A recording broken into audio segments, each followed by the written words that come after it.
Mahigit 400 mga libro ang handog ni Bokal Jojo Machas sa mga mag-aaral ng Camp Tino Elementary School mula una hanggang ikatlong baitang sa ginanap na book donation drive noong ika-14 ng Oktubre.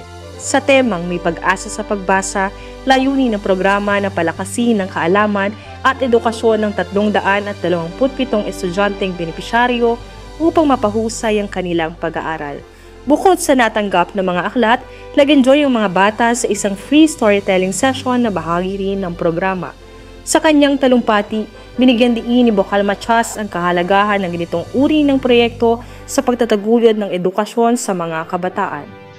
Yung programa ng pagbasa natin na itinatag natin noong 2017 ay naglalayon na makapagbigay ng mga librong babasahin sa mga mag-aaral ng ikatlong distrito ng Nueva Ecija.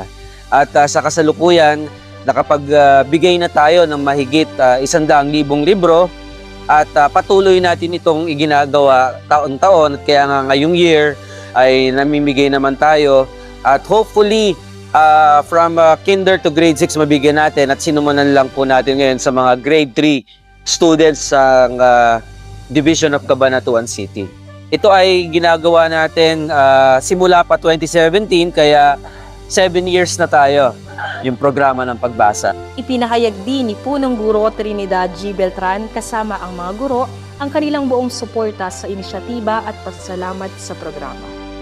Ako, si Patricia Alinan, teacher reporter ng Camp Tino Elementary School, nag-uulat para sa DepEd Hour.